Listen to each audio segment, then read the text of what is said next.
Ahí estamos, un día más, una sesión más de Premium Tasting sesiones con Seba Zucardi hoy. ¿Cómo están todos por ahí? Acá en Mendoza está frío, nublado. Empezó el invierno, empezó el final del otoño. Ahí está Seba, lo vamos a sumar ya para no perder tiempo. Gracias a todo. Uy, se me corrió el teléfono. Vamos con Seba.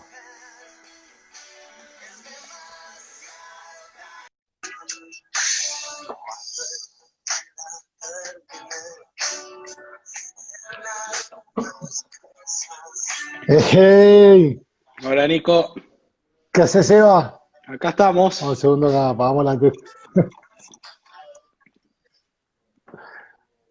¿Todo bien? ¿Me ves bien? ¿Me escuchas bien? Tengo Te un poco de escucho luz muy de bien, frente, pero bueno, te veo bien, está medio. está todo sobre ruedas. ¿Qué se cuenta, Seba? ¿Cómo anda todo? ¿Cómo anda? ¿Cómo terminó esa cosecha? Bien, el otoño, a ver, a pesar de la cuarentena, el otoño siempre es un lindo momento en Mendoza. Es lindo desde el paisaje, pero también es un momento como de quietud y de tranquilidad después de la cosecha y es un momento más de reflexión, de probar los vinos, de ver cómo viene el año, de mirar un poquito el año para atrás. Es un momento que a mí me encanta. ¿Cuándo terminaste la cosecha este año? Porque estuvo bien adelantada. Bueno, hemos conversado con varios amigos, pero ¿cuándo terminaste? ¿Cuándo metiste la última uva? Por lo menos lo que es Zucardi. Creo que fue el 2 de abril. Fue muy temprano, la verdad que 15 días antes de lo que Uf, normalmente terminamos. Pero vos sabés que en los papeles, cuando vos tenés una cosecha como esta, que fue un poco caliente, adelantada, normalmente esperás menos de la cosecha. Y lo que venimos viendo en los vinos es que están muy bien. Yo creo que también tiene mucho que ver con la viticultura. Me parece que ha sido una cosecha donde la viticultura ha tenido un papel muy importante, porque si los viñedos estaban equilibrados, si los viñedos estaban bien, sostenían un poco la madurez. Entonces encontramos vinos buenos, con buen equilibrio, con buena acidez, pero la verdad que un año donde si te ponías a mirar el calendario te equivocabas. O sea, era un año para mirar el sí, viñedo y probar la uva. qué lindo eso que decís, ¿no? Porque ya no hay receta para eso, ¿no? Y todos los años distintos, porque el año pasado fue, al contrario, fue tarde, fue larguísima la del año pasado, ¿no? Fue una cosecha que Yo, terminó casi en mayo, o sí, yo vos creo más o menos igual. que también, sí, no en mayo, creo que terminamos, pero terminamos cerca del 15 de abril, una cosa así. Pero para mí también es muy importante cuando empezás a conocer más tus lugares eh, y tenés también más confianza en el lugar y más confianza en vos, el calendario importa menos. Entonces vos sabés que las decisiones tienen que ser tomadas inmediatamente. Y hoy también tenés el pronóstico del tiempo que te ayuda mucho a tomar definiciones, porque vos tenés los datos analíticos de la uva, estás caminando y mirando el viñedo y tenés el pronóstico, o sea, con esa conjunción de cosas podés tomar definiciones con mucha más, no sé, con mucha más lógica, pero sin dudas tenés que tener conocimiento de tu lugar y confianza. Seba, te voy a hacer algunas preguntas como si no nos conociéramos. Es importante poner en contexto que nos conocemos hace muchos años, que trabajamos juntos, que fui parte de la familia Zucardi durante muchos años y le tengo muchísimo cariño a vos y a toda la familia. Y aprovecho entonces también para un saludo por la señora Emma, que nos Salud. dejó hace poco una genia, una grande, así que salud por ella, que era una genia y la vamos a recordar siempre. Eh, la pregunta era referida bueno, cuando yo trabajaba en la empresa, tu posición era más en la tierra, en la agronomía, en las fincas. Y después te fuiste metiendo más en la enología y te fuiste metiendo más en los vinos. Siempre estuviste metido de alguna manera, pero bien de lleno en el proyecto. Yo te quería preguntar, porque no lo tengo claro, ¿cuál fue el primer vino que vos hiciste de punta a punta? Que puedes decir, planté el viñedo o el viñedo lo trabajé por muchos años y después yo me metí la uva en la bodega y lo hice yo, Lo que sin pasa el que equipo, ¿no? es difícil esa respuesta, porque en definitiva yo, a ver, en algún punto siempre está ligado a la familia y la familia eh, siempre ha estado metido en la viña y en la bodega, pero sí cuando yo terminé el colegio secundario, decidí estudiar agronomía y esa fue una de las decisiones más importantes, porque ahí yo ya tenía claro que quería empezar en la finca. Y eso lo tenía claro porque yo había crecido en las fincas. La verdad que pienso para atrás y veo dónde pasé más tiempo, y lo pasé en la finca, porque mi papá y mi abuelo estaban mucho más ligados a la finca que a la bodega.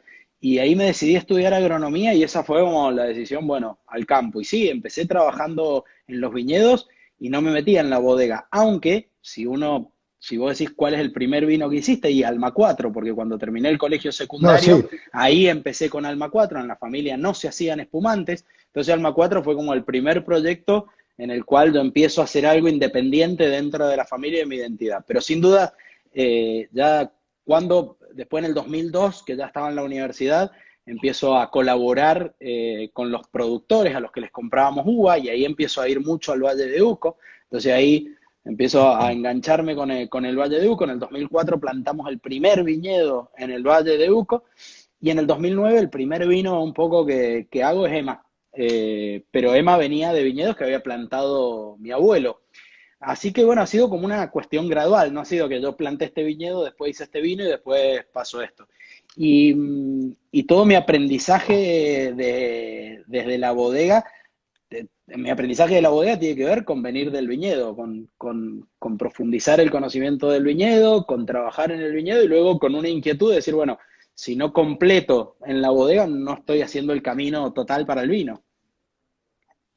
Claro, pero hay que tener en cuenta, Seba, también que esto viene de una época de muchos cambios, digamos, ¿no? El 2005 o el 2008 era como mucho más puesto el foco en la enología y en la bodega, no tanto, yo me acuerdo que vos empezabas a decir, el vino lo hace en el viñedo, antes, por esa época que era medio rupturista, o sea, nadie hablaba mucho de la tierra y todos hablaban más de la parte del trabajo en bodega, de los barriles, de la fermentación en frío, de todo el trabajo una vez que la uva ya se levantó.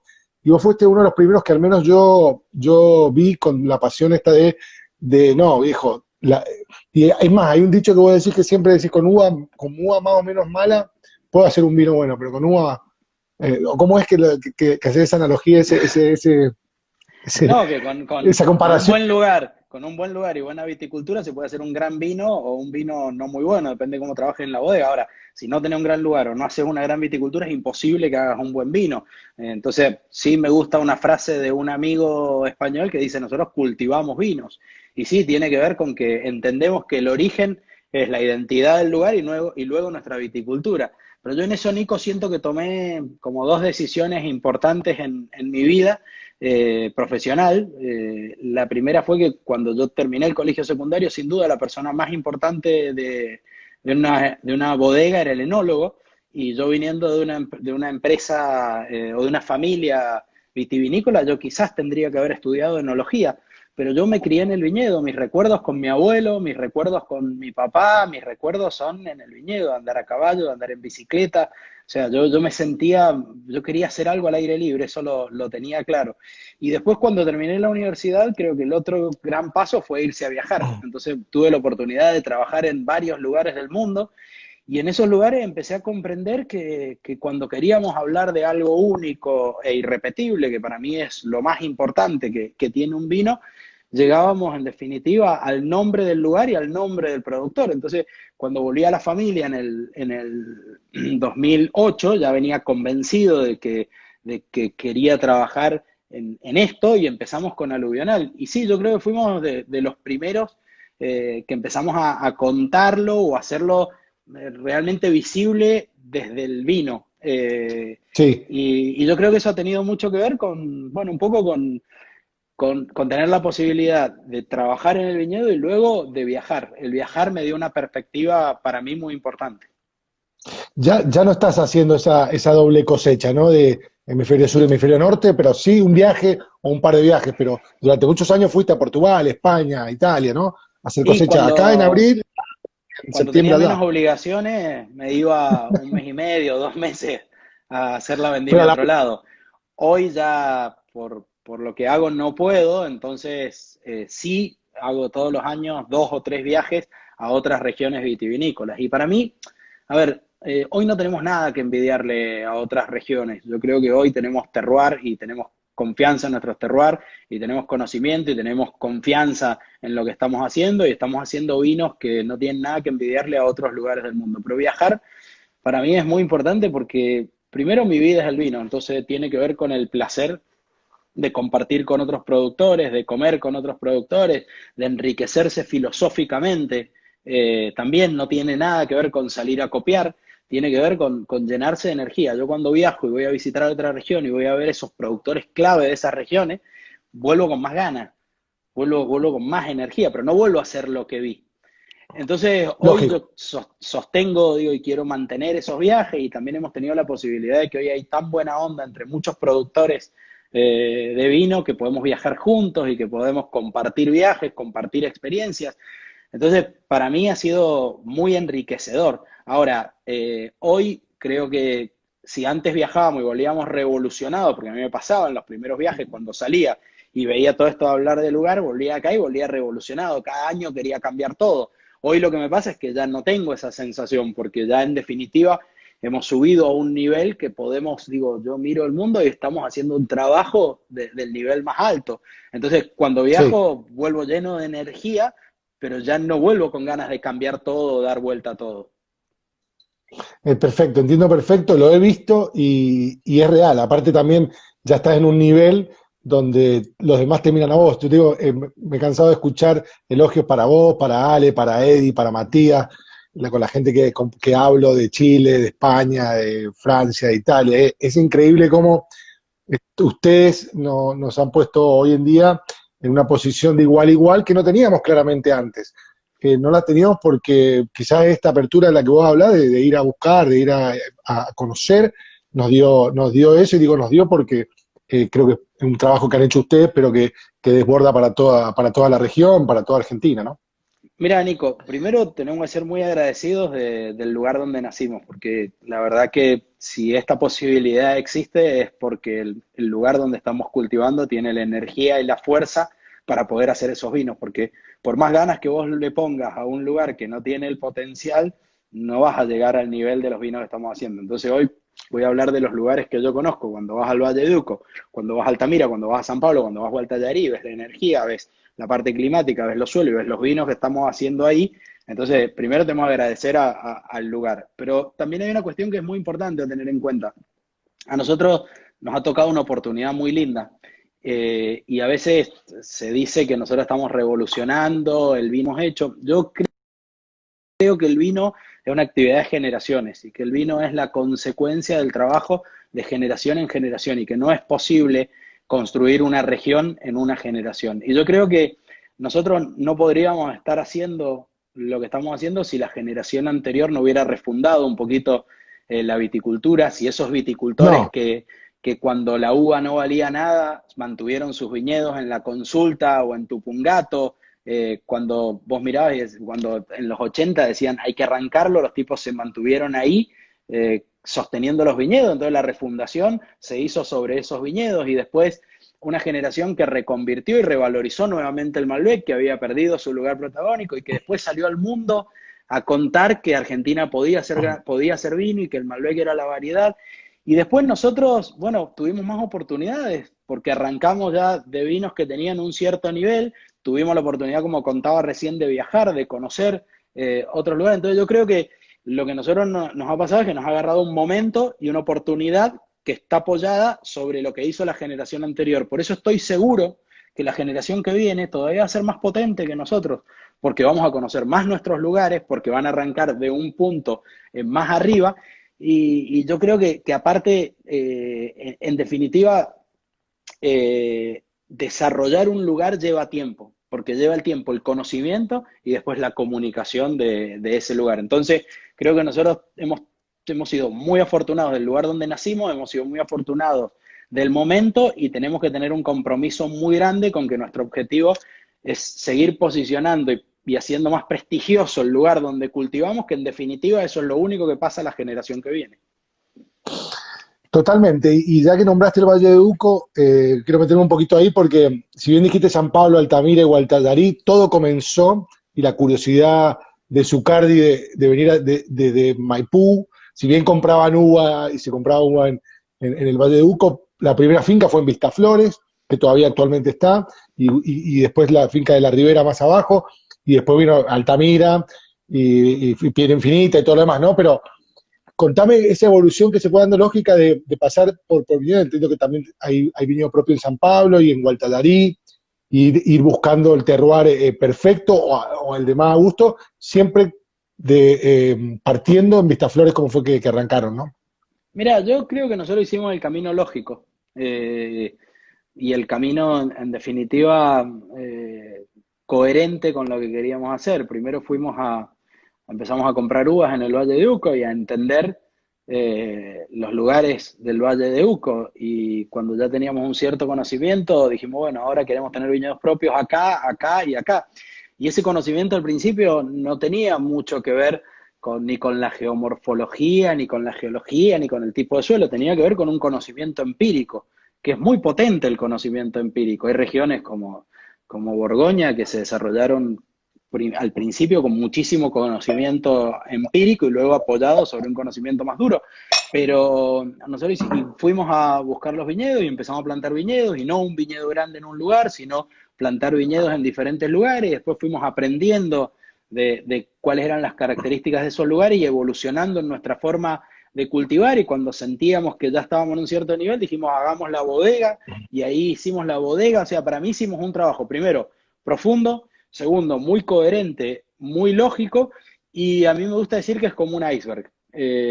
Lo que se ve es el 10% de lo que hay, porque nosotros tuvimos muchísimo tiempo viñedos en el Valle de Uco y nadie sabía, y empezamos en el área de investigación y desarrollo a trabajar en una filosofía o en una cosmovisión de cómo queríamos que fueran nuestros vinos, y cuando ya teníamos un poquito pensada y trabajada la forma de hacer el vino, dijimos, ya estamos preparados para hacer la bodega. Entonces yo creo que hubo eso, que te digo, coherencia, lógica, pero también profundidad en la forma de construirlo. Y yo creo que el vino es una actividad que necesita tiempo, y a veces el problema es que el mercado no tiene esos tiempos. Entonces, muchas veces los proyectos tienen que adaptarse a los tiempos del mercado, y ahí yo creo que está la gran diferencia entre los proyectos vitivinícolas. Para mí hay proyectos que se basan toda su energía en el mercado, entonces el mercado es quien decide qué vas a hacer y cómo lo vas a hacer.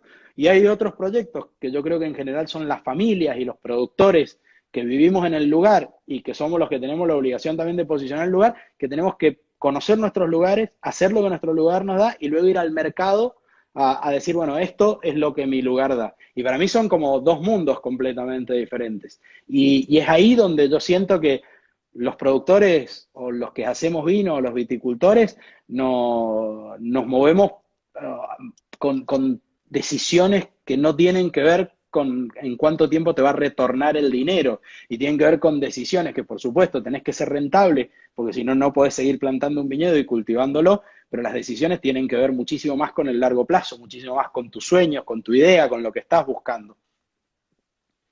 Seba, ahí pregunta Laura Sotelo que estoy tomando, y bueno, antes a ver, un aluvional, que yo no sé si vio la luz mucho Chacalles, ¿se ¿El alcanza a ver? Chacalle es 15? Es 2015, sí, exactamente. Sí, Bueno, no se ese alcanza a vino ver, lo pero un empezamos a aluvional los hacer. Chacalles. Ese es un vino lindo, por ejemplo, para contar una historia de cómo cambiaron las cosas. Ese vino lo empezamos a hacer llamándole Vistaflores, porque en el 2013 a esa zona se la Claro, conocía como Vistaflores, sí, y en 2 años claro. cambió y hoy se llama Los Chacalles. ¿Por qué? Porque también nuestro conocimiento se profundizó, y ya no era suficiente hablar de Vistaflores como una gran región, necesitábamos dividirlo. Entonces, para mí también ese vino cuenta la historia del aprendizaje que hemos tenido como región y como productores. Porque fíjate cómo va cambiando todo, que también, bueno, yo tengo aluvional que dice Tupungato Alto y tengo aluvional que dice Gualtadarí. Eso tiene que ver con otro tema, ¿no? Pero también esto o el Altamira y el otro paraje Altamira, y así también con tanto, porque es como decía Luis Gutiérrez el otro día en una charla, me decía, lo actual es muy actual, o sea, lo que está pasando es muy reciente, la actualidad es muy reciente, entonces no podés todavía detenerte en ciertas cosas a tomar decisiones porque, viste, como que va muy rápido todo esto, y de repente te encontrás con este caso, digamos, un Chacalles que es la misma Vistaflores, que es genial, ¿no? Pero yo creo que el tiempo nos va a venir bien. Yo creo que el tiempo nos va a venir bien en varias cosas. Yo creo que estamos bien orientados hacia el conocimiento de nuestros lugares. Vos lo ves en el conocimiento que hay en los productores, en la avidez que hay en los productores, digo, en que aparezca alguien como Guille Corona y profundice en la parte geomorfológica del lugar. Yo creo que cada vez hay más productores con conciencia del lugar y con búsqueda del lugar. Y creo que también los vinos que estamos haciendo, el tiempo es necesario, porque también para posicionarte en un nivel de vinos necesitas mostrar que tus vinos se pueden guardar bien. Y yo creo que los vinos que estamos haciendo hoy en Argentina van a tener un potencial de guarda muy largo. Entonces, a ver, el vino es una actividad de tiempo. Hoy vivimos en un mundo que no te da los tiempos. Nada tiene tiempo, todo tiene que ser ya, todo tiene que ser inmediato.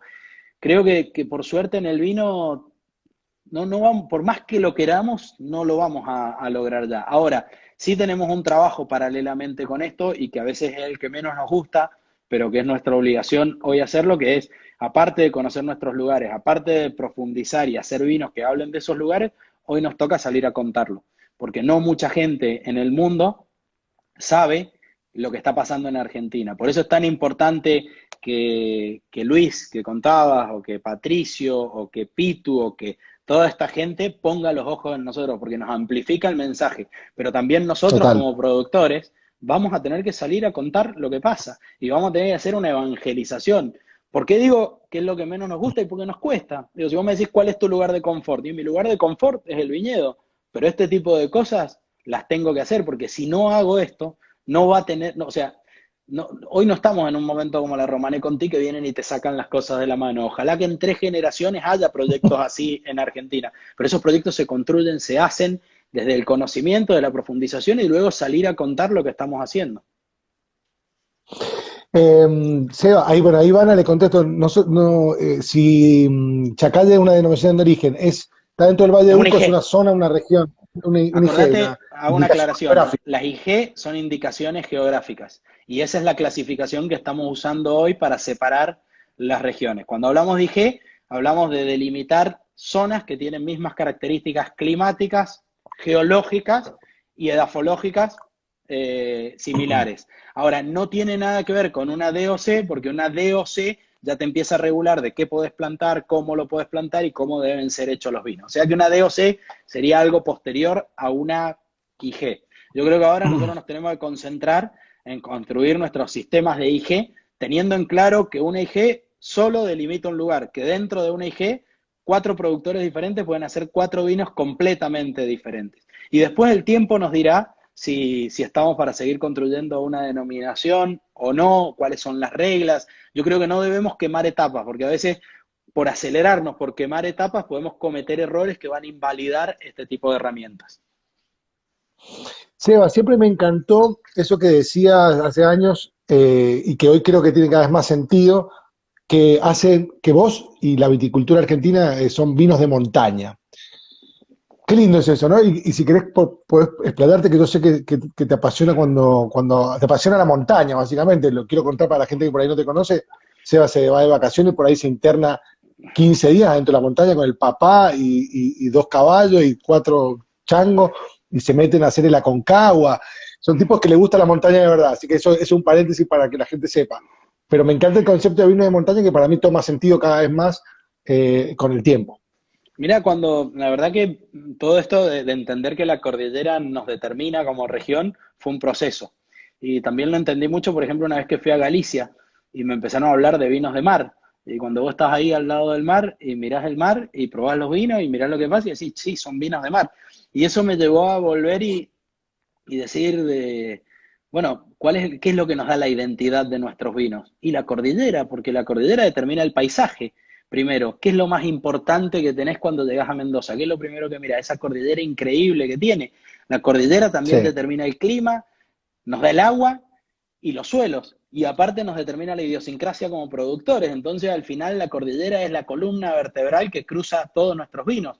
Entonces, me gustó mucho el concepto de vinos de montaña y empecé un poco a contarlo y a usarlo, porque lo uso en las etiquetas también. Pero si te tengo que hablar de Sí. la parte climática y de suelos, hablamos de vinos de montaña, primero porque vivimos en un desierto en altura.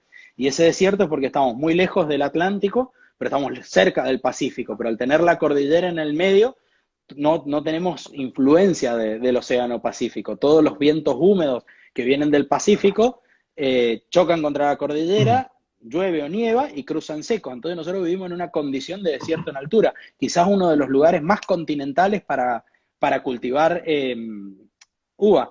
Y dentro de ese desierto en altura, la altura es un factor determinante, siempre ligado a la latitud, que eso trato de hablar mucho, porque nosotros veníamos hablando de mientras más alto mejor, y hay que tener mucho cuidado con eso, porque primero la altura está muy, o sea, está muy ligada a la latitud.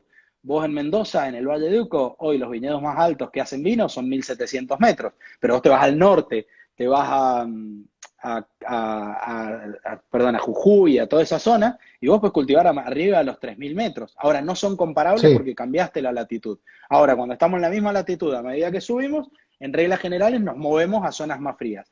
Desde mi punto de vista, cuando estás arriba de los 1.000 metros, ya no creo que sea mejor 1.300 que 1.200, 1.400 que 1.300. Cada lugar tiene una expresión particular. Pero otra cosa que nos determina este clima de montaña es que tenemos muchos días de cielo azul, más de 300 días de sol. Y nuestros vinos son vinos que hablan de luz. Y una luz que tiene poca filtración y que tiene mucha pureza. Por eso tenemos fruta, por eso tenemos vibrancia, porque tenemos esa luz. Pero tenemos una luz que cuando subimos nos vamos a climas más frescos. Y esos climas más frescos con noches frías nos permiten conservar acidez.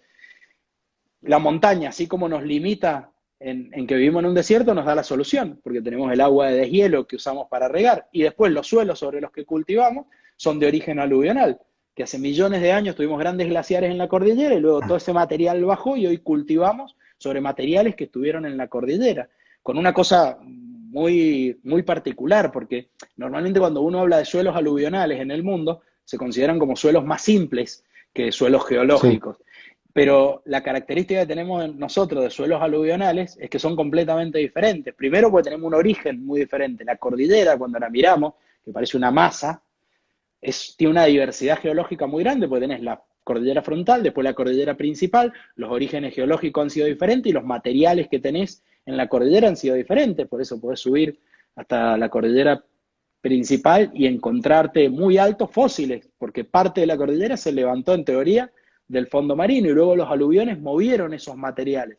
Entonces tenemos suelos aluvionales con alta complejidad, porque se nos mezclan, por ejemplo, granito y calcáreo, como puede ser en lugares como Altamira, San Pablo y Gualtallarí, y esas son cosas que no se encuentran en otros lugares en el mundo, y después por nuestra cercanía a la montaña y cómo se formaron esos suelos, generaron muchísima diversidad.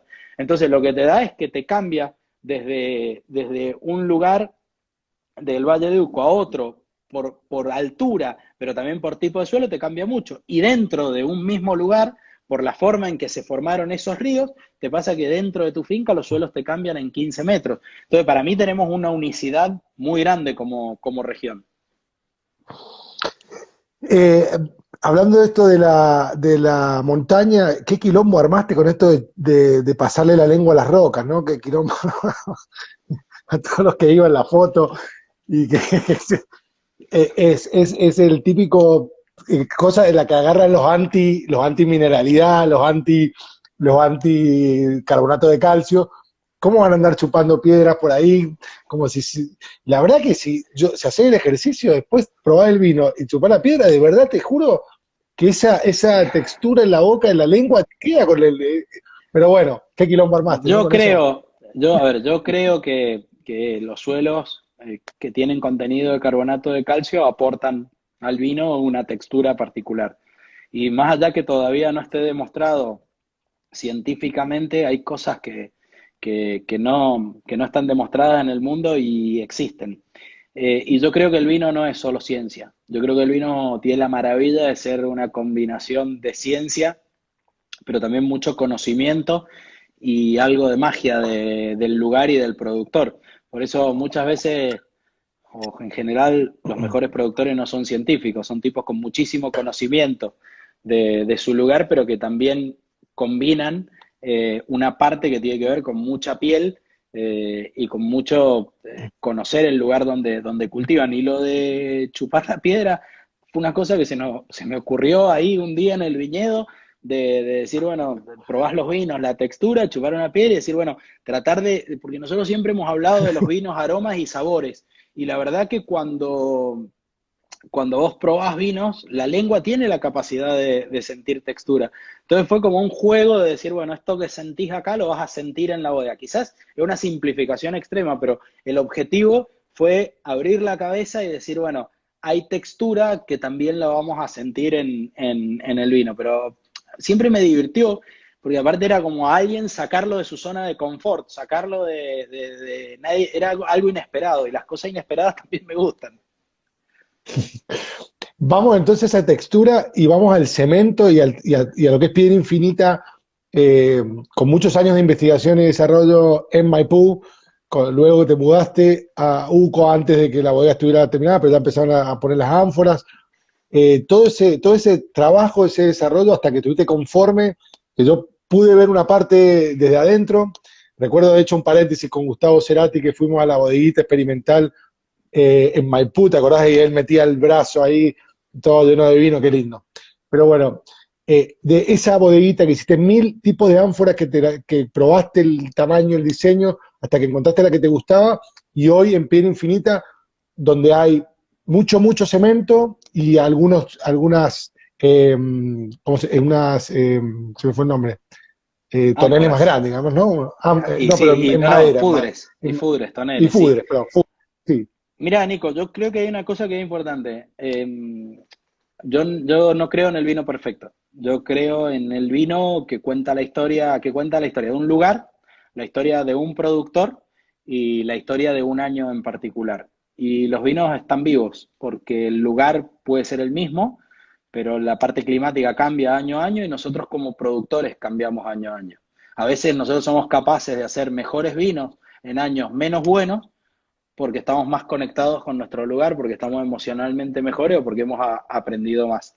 Y para mí el área de investigación y desarrollo fue primero un área de libertad, un área de revolución, un área de que yo venía del viñedo y tenía muchas preguntas de lo que hacíamos en el viñedo, cómo funcionaba en la bodega. Y mis padres me dieron esa posibilidad de hacer un área de investigación y desarrollo que me permitió formarme a mí, formar a mi equipo, porque en definitiva Laura Principiano, que hoy es la enóloga de Zucardi, y Martín Di Stefano, que hoy es el agrónomo de Zucardi, se formaron ahí, como así sus equipos. Entonces, no solo tuvo una parte fundacional de conocimiento, sino también de formación de equipo. A mí me permitió delinear o caminar hacia los vinos que a mí me gustan. Y repito con esto, porque quizás a veces se ha malentendido esto y te dicen, no, vos no usás madera. No tiene que ver con la madera o la no madera. Se puede hacer un gran vino en una pileta de hormigón, se puede hacer un gran vino en una barrica, se puede hacer un gran vino en un tanque de acero inoxidable, se puede hacer un gran vino en un tacho de plástico y se puede hacer un muy mal vino en una pileta de hormigón, en una barrica, en un tanque de acero inoxidable o en un tacho de plástico. El potencial del vino depende mucho más del lugar, de la viticultura y del productor que el lugar donde fermenta. Ahora, el lugar donde fermenta es importante cuando tenés un montón de otras cosas ordenadas y tiene que ver con tu filosofía. Ahora, yo cuando empecé hacía vinos con 100% de barrica nueva y a veces 200% de barrica nueva. Y yo no, mi mérito o nuestro mérito como equipo no fue no hacerlo, nuestro mérito como equipo fue decidir rápidamente hacia dónde queríamos ir y no tener limitaciones familiares que te digan, ah, no, ojo que esto en el mercado no sé cómo va a andar. Entonces, yo sé que nosotros hicimos cosas y después rápidamente nos fuimos. Y como te decía, creo al principio que no creo en los vinos perfectos, creo que nosotros definimos muy rápido nuestra identidad como productores. Y en eso el área de investigación y desarrollo fue muy importante. Clave. Y luego a mí me permitió, o nos permitió como equipo, afinar, e ir definiendo pequeñas cosas hasta llegar a un nivel donde hoy no vinificamos todo igual, sino que tenemos nuestras fincas divididas por tipos de suelo, tenemos cada lugar, no vinificamos igual Altamira que Gualtallarí, cuando vamos a decidir el momento de cosecha en Gualtallarí es diferente en nuestra cabeza de cuando vamos al de Altamira, y lo siento que hubiese sido imposible sin un área de investigación y desarrollo, que en realidad es más de desarrollo que de investigación. Y a mí me gusta llamarla más R más D, si te tengo que decir, como si fuera Research plus Development, pero para mí es Research. es revolución y desarrollo, porque a mí lo que me pasó es que me Qué revolucionó a lindo. mí, y revolucionó al equipo y revolucionó a la familia. Y luego, con todo ese conocimiento, empezamos a trabajar con el hormigón, nos empezamos a enganchar, empezamos a desarrollar, a irnos de piletas cuadradas a piletas redondas, de dejar el epoxi a irnos a piletas con el concreto crudo, de pasar a piletas troncocónicas, de descubrir los huevos, de paralelamente ir dividiendo nuestras fincas por tipo de suelo, entonces empezar a necesitar tamaños más chicos de piletas. Y cuando llegamos a construir la bodega, ya llegamos a construir la bodega con un trabajo en el viñedo y con una identidad como productores. Entonces me gusta Claro, decir que la claro. bodega la construimos con las piernas en el viñedo. Si nosotros hubiéramos hecho esa bodega 5 años antes, nos hubiéramos equivocado. Porque la bodega no hubiera estado, no porque hubiéramos sido mejores o peores, porque no teníamos desarrollado el trabajo que venimos haciendo en el viñedo. Y yo creo que Piedra Infinita es como un gran paso, porque uno no llega a ningún lado, es un gran paso en el camino que venimos haciendo con Zucardi. Dentro de esto, Seba, el proyecto Ánfora o el Ánfora Project, que yo no he tenido la oportunidad de probarlo, eh, es algo bien, bien chiquito esto que contás, son parcelas seleccionadas que van a las ánforas de cemento, o qué, contame un poquito de ese proyecto que no he tenido el gusto de probarlo todavía, de paso te pego El proyecto Ánfora a es ver, un juego. siempre estamos haciendo cosas. ¿Por qué? Porque es nuestra vida. Eh, y nuestra vida tiene que ver con el riesgo y tiene que ver con el aprendizaje y tiene que ver con moverte del lugar de confort. Y empezamos hace como 4 años a vinificar de una forma un poquito opuesta a la que vinificamos siempre, que tenía que ver con hacer maceraciones muy largas.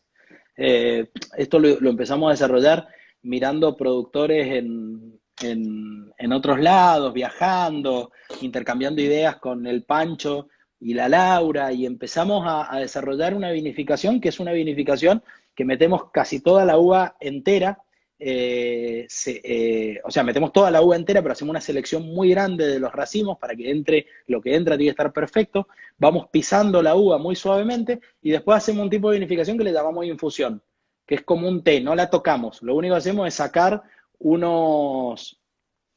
un poco de jugo o vino, depende del momento, de abajo en baldes y echarlo arriba. Entonces la fermentación es muy lenta porque empezás a tener vino arriba y mosto abajo y esa fermentación toma como 1 mes y medio en terminarse. Y cuando se termina esperamos y lo dejamos y lo dejamos y a veces maceramos casi 3 meses. Y lo que nos pasaba o lo que siempre me pasaba con esos vinos es que vos ponías los 40 vinos de la bodega, venís catando, llegás a ese vino y decís, chao, esto está hecho con infusión. Entonces, era como que siempre decíamos, bueno, la vinificación marca mucho. Entonces, no era una forma de vinificar que usábamos para todo.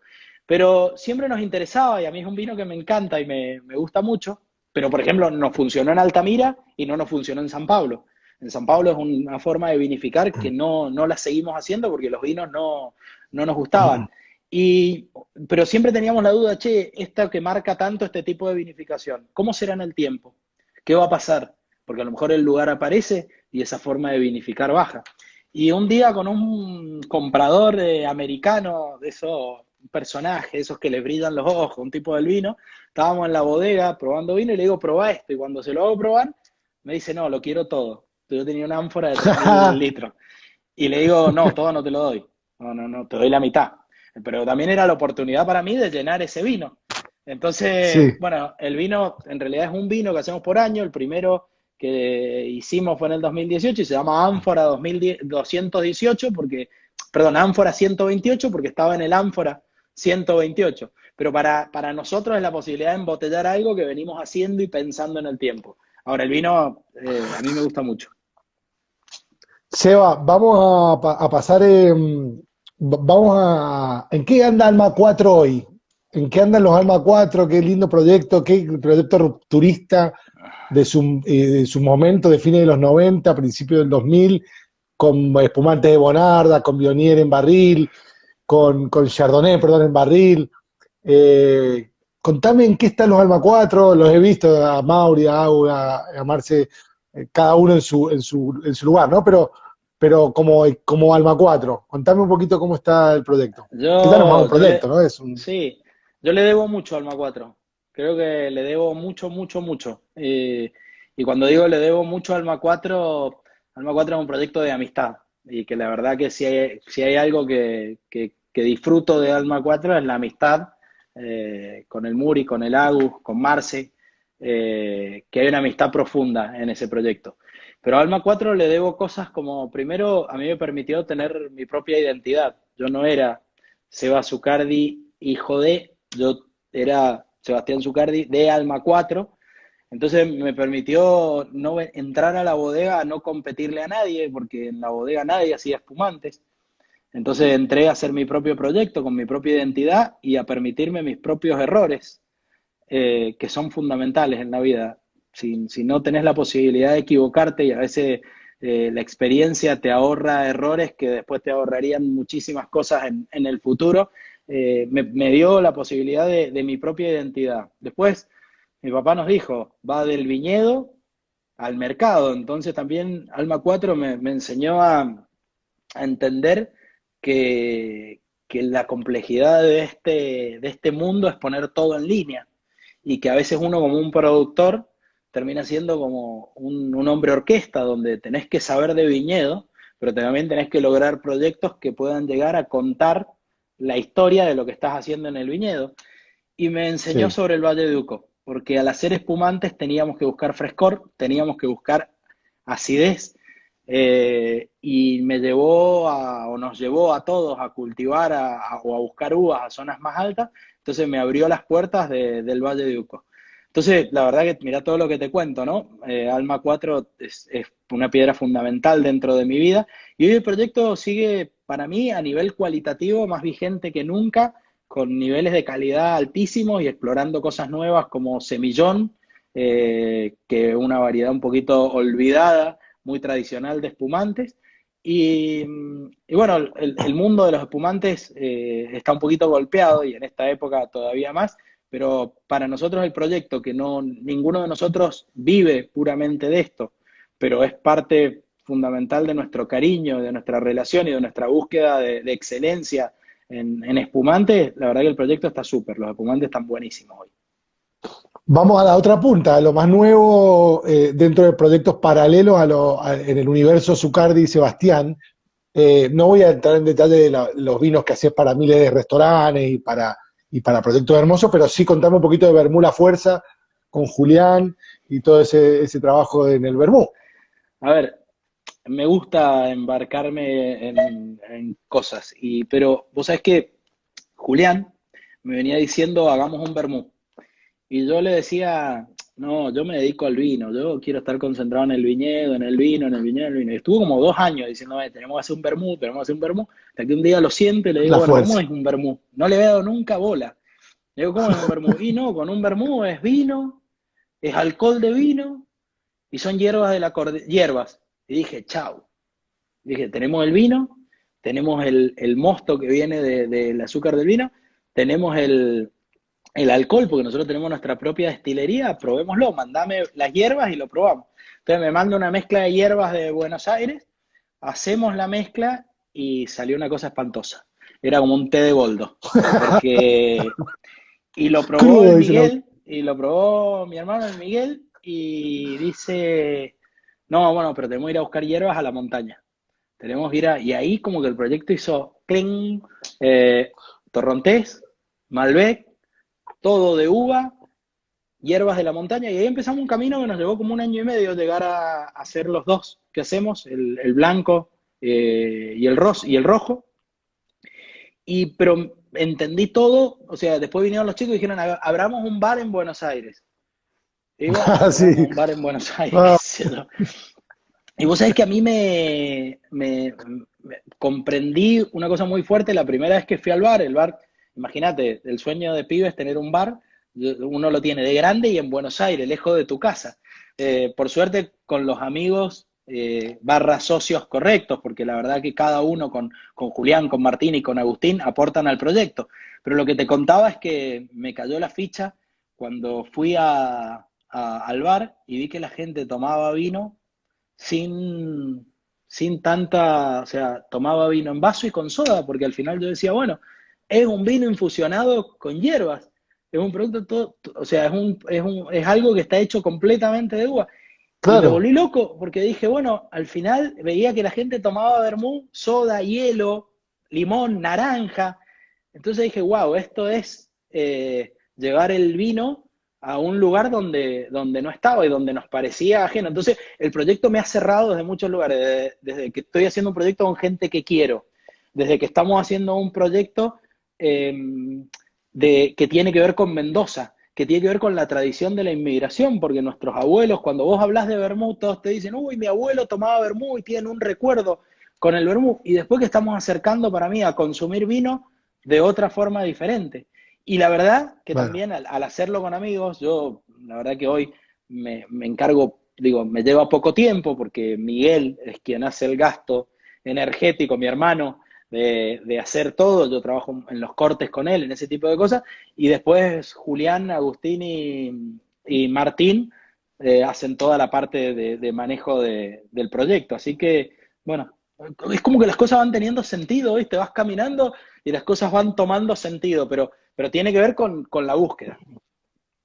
Seba, no nos queda mucho tiempo, igual si me quedan preguntas, se corta, te voy a volver a llamar, pero eh, vamos a San Juan, vamos a Barrial, vamos a Carasur, porque también ese otro proyecto que le has puesto mucho corazón, que es un proyecto de una identidad increíble y un proyecto que empezó siendo como yo recuerdo, empezó siendo como un juego y se profesionalizó a tal punto que hoy encontrás Carasur en varios de los mejores restaurantes del mundo. Y con el universo sommelier es un vino súper querido y súper escaso y de alguna manera con mucho corazón y mucha pasión. Así que contame un poquito de ese trabajo con Pancho y Nuria ahí en Barreal. Pero mira, es más o menos más de lo mismo. De nuevo, el vino es un lugar y es gente. Y Barreal es un lugar único y maravilloso en el mundo, que está metido entre la precordillera y la cordillera frontal. Y ese lugar, por la dificultad de acceso, porque desde Mendoza tenés 3 horas y tenés 60 kilómetros de tierra, y si vas desde San Juan la ruta es malísima y tenés 3 horas y media. Entonces es un lugar que ha quedado un poquito como aislado. Y el encontrar gente maravillosa como son Pancho y Nuria ahí, y gente con la que nos queremos, nos llevó a armar Cara Sur, que para mí Cara Sur es un proyecto que, bueno, está Marce, que es mi compañera de la vida, tanto en Alma 4 como en Cara Sur. Carasur. Nos llevó a enamorarnos de ese lugar y a enamorarnos de esa mirada de ese lugar que tiene que ver mucho con la montaña, muchísimo. Y Barreal tiene, por eso que se aisló, por eso que se perdió. Si Barreal se hubiera desarrollado, quizás todos esos viñedos viejos que encontramos con variedades autóctonas se hubieran arrancado y se hubiera plantado Cabernet Sauvignon, Malbec, Chardonnay. Pero como Barreal, la viticultura quedó como una viticultura de subsistencia, nos encontramos hoy con el patrimonio más grande de variedades autóctonas del país, con criollas viejas, con variedades que todavía estamos aprendiendo e investigando a ver qué son. Entonces, lo que tiene Cara Sur es que es la recuperación de un patrimonio, para mí, que es un patrimonio de Argentina, y la búsqueda de contar la historia de ese lugar a través de estas variedades. Pero sería imposible, a ver, mis ambiciones en el vino cada vez son más sencillas y mis ambiciones tienen que ver con conocer más del lugar, con aprender más del lugar, con sentirme contento con los vinos que estamos haciendo. La verdad que hoy sería imposible hacer Cara Sur sin Pancho y Nuria, porque yo siento que ellos son los que viven allá, ellos son los que caminan las viñas todos los días y yo siento que soy una enzima, un catalizador, una mirada sobre el proyecto, pero ese proyecto tiene sentido tanto y en cuanto para ellos tenga sentido. Tengo clarísimo esto, te lo he escuchado decir varias veces, que no te ves haciendo vinos en otras partes del mundo porque al final no vivís en esas otras partes del mundo. Y para hacer vino vos necesitas vivir y sentir el lugar donde lo haces. Y es muy lindo, pero decimos, pucha, nos vamos a quedar con las ganas de ver un vino de ceba transatlántico o ya viene, ya va a venir. Mira, hoy, yo te puedo contar hoy, digo, cuáles son mis Hoy. energías hoy. Y con esto que yo te digo, no es que digo que el que hace vino en otro lugar, no, porque yo tengo amigos como el Mati Michelini, como el Gera Michelini, gente que admiro y adoro, que hace vinos maravillosos en otro lugar. Yo te estoy contando lo que a mí me pasa hoy. Yo la verdad que a lo mejor es más una limitación mía que una virtud, pero la verdad que yo hoy siento que necesito tener toda la energía concentrada para profundizar y conocer el lugar donde estoy viviendo y que tengo ganas de hacer vinos en lugares donde pueda ir al viñedo con frecuencia, pueda conocer el lugar y pueda profundizar. Entonces al final es quizás una limitación mía que voy achicando. O sea, quiero hacer menos cosas pero mejor. Ahora, eh, uno nunca digas nunca y uno nunca sabe qué va a pasar en la vida y vamos cambiando en la vida y vamos aprendiendo cosas y nos van pasando cosas y nos van transformando.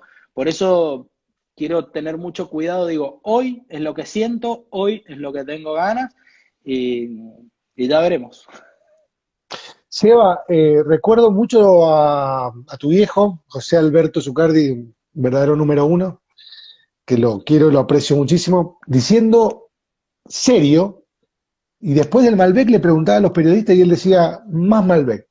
Y después lo agarraste vos ese guante también, y quiero saber si ese guante hoy lo seguís manteniendo o ya te cambiaste de variedad o pensás de otra manera, porque yo recuerdo esa era la pregunta que todos le hacían, tu viejo viajó por todos los países posibles del mundo vendiendo vino con su valija y le preguntaban, muy bonito, y después, ¿qué más del Malbec? No, más Malbec, de diferentes zonas, profesionalizando los lugares, trabajando en ir parcelizando más en la tierra, y ese trabajo ya lo has ido haciendo vos. Hoy ese speech, ese discurso, ¿sigue firme? Mira, para mí, yo creo en los lugares. Ahora, a los lugares hay que buscar los mejores vehículos para expresarlos. Y creo que el Malbec, por adaptación, por historia, por los años que lleva acá, por cuando uno camina el viñedo y ve cómo crece, cuando uno prueba la uva, por cuando uno ve cómo es capaz de tomar diferentes formas en los lugares que los cultivas, creo que es la variedad que mejor expresa nuestros lugares. Pero no creo que el futuro de Argentina esté en decir, bueno, después del Malbec viene otra variedad. Porque creo que si Argentina entra en esa locura de decir, y después del Malbec busquemos otra variedad, y después de esto busquemos otra, nos vamos a volver un país de moda, donde siempre vamos a tener que vivir de la novedad para poder mantenernos vigentes como productores. Entonces, yo creo que sin duda el Malbec es parte de nuestra vida, es parte de nuestra historia.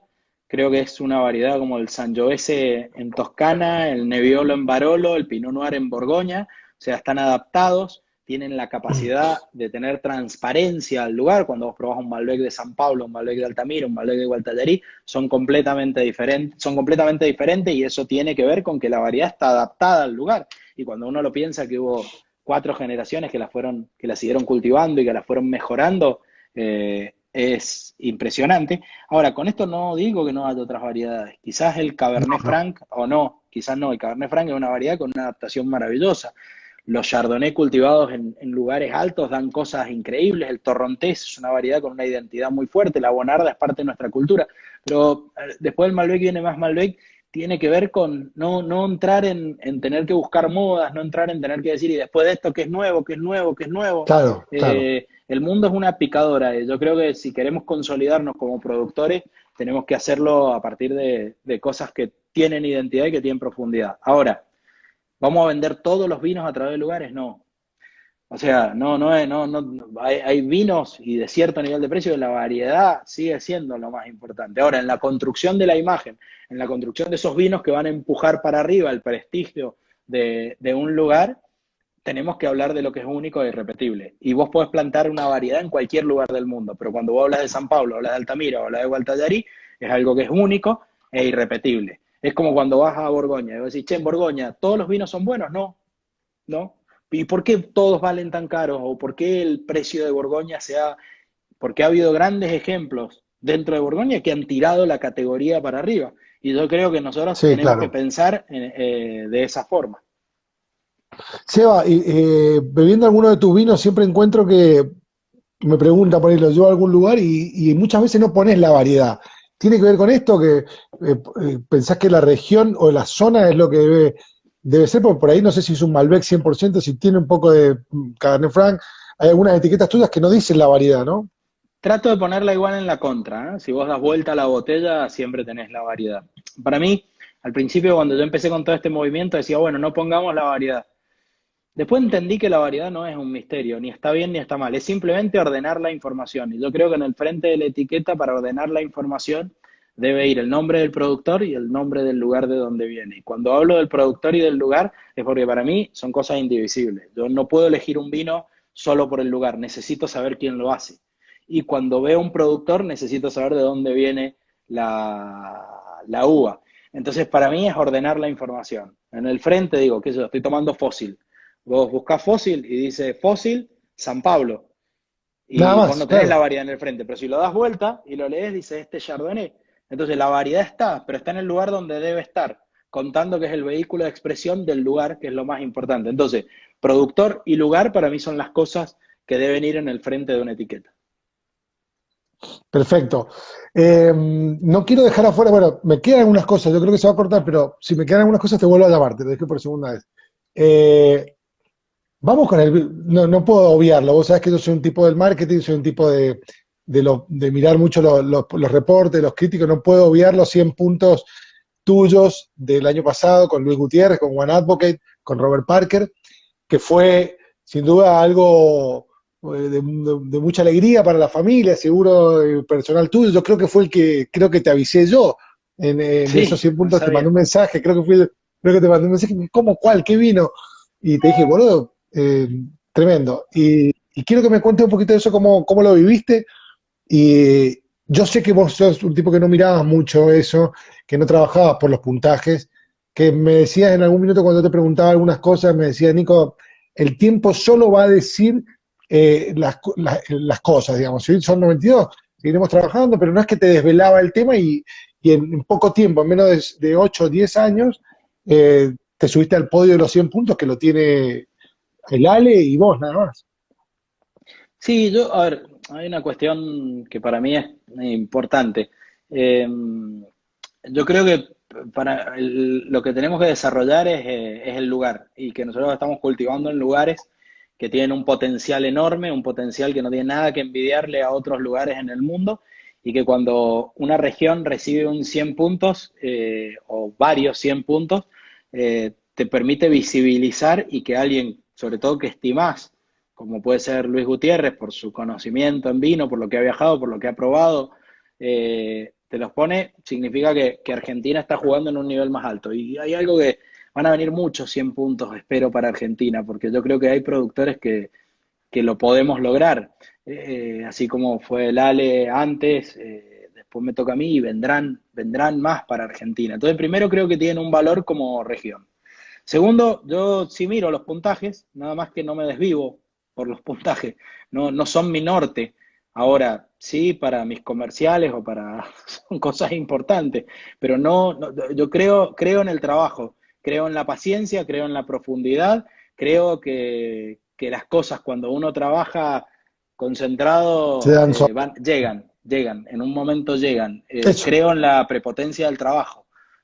Por supuesto, si vos trabajas como mucho en un lugar que no tiene potencial, y bueno, por más que trabajes, el lugar te determina un techo. Ahora, si considerás que el lugar es el correcto y le metés energía, creo que las cosas llegan. Entonces, también estoy contento porque quizás hubiera sido impensado para mi familia esto algunos años.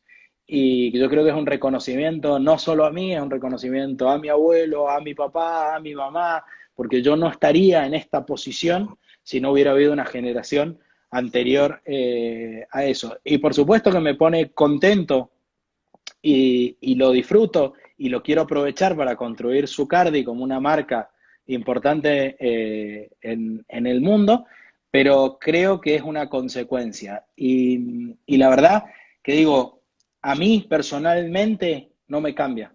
O sea, solamente me afirma el camino que estoy haciendo. Pero así, vos lo sabés, así Sí, cuando no me iba bien, yo decía, hay que seguir por acá, hay que seguir por acá, hay que seguir por acá. O sea, también cuando nos va bien, no nos tenemos que marear. Ni sos tan bueno cuando te va tan bien, ni sos tan malo cuando te va tan mal. Para mí lo importante es cómo seguís vos con tu energía, tu visión, tu largo plazo, el camino que te has trazado. Seba, tremendo. Se corta en 10